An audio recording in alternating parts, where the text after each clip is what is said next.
Nëse një kompani që ka përfaqësi të banave e ka bler një produkt jashtë vendit me 3 euro për copë, e pastaj e ka doganu në Kosovë për me prun me shit këtu, normalisht që nuk mundet me shit në treg me çmimin e njëjtë. Leje që nuk ka fitim, po i bie që po punojnë me humbje. Njëjtë edhe banatorët, nëse e kanë bler një produkt me 7 euro, e tash ministria me listën për çmimet e banave e ka vendosur çat produkt me çmim 5 euro, banatorët nuk mujnë me shit sepse bin në humbje. Çat çmimi u ka vendosur ministria dhe kjo është duke kriju krizë në tregun kosovar. Tash disa kompani i kanë 2-3 fishu çmimet e produkteve edhe kur shkon qytetari në banatore, nëse e ka bler një produkt me 3-4 euro, tash po e blen me çmim 2-3 fish më të shtrejt. Pse po ndodh krejt kjo? Gjatë ditëve të fundit, qytetarët janë duke u përballë me mungesë të banave e ilaceve në shumë banatore.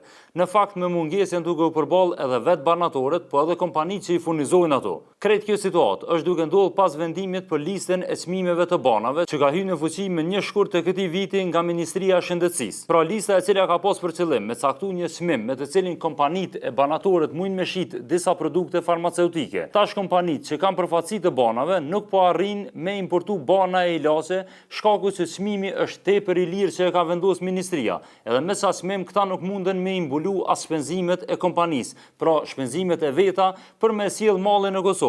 E leje ma me shpërndan në për banatore e spitale. Nëse vazhdon që kjo situatë, gjatë ditëve në vijim, po pritet me pas mungesë banave e ilaceve veç ma shumë, gjë që ka me kriju një krizë prej të cilës dëmtohen edhe qytetarët, po edhe bizneset. Një situatë e tillë po rrezikon punën e mira punëtorëve të cilët punojnë për kompani private që kanë përfaqësi të banave në Kosovë apo edhe banatorëve. Sepse normalisht kur kompania nuk ka me mujt me imbulu shpenzimet e veta, ka me shkurtu stafin në mënyrë që me minimalizu shpenzimet e veta. Mungesë të banave ka edhe në QKK e spitale rajonale, bile ka mungesë të banave e ilaceve esenciale në për spitale rajonale. Lista për çmimet e banave aktualisht nuk po duket që është zgjidhja e duhur. Ne kemi dërguar pyetje edhe në Ministrinë e Shëndetësisë për krejt këtë situatë në mënyrë që reagimi me qenë sa më i shpejt edhe me pas një rezultat më pozitiv. Për krejt këto, nesër në Nacionale kemi me fol detajisht për këtë situatë, kush ka gabu, kush është ngut e kush është duke përfituar në këtë krizë. E nëse ju si qytetar keni rastis me pas çmime më të larta të produkteve që i bleni në banatore, sesa ato që i keni bler zakonisht,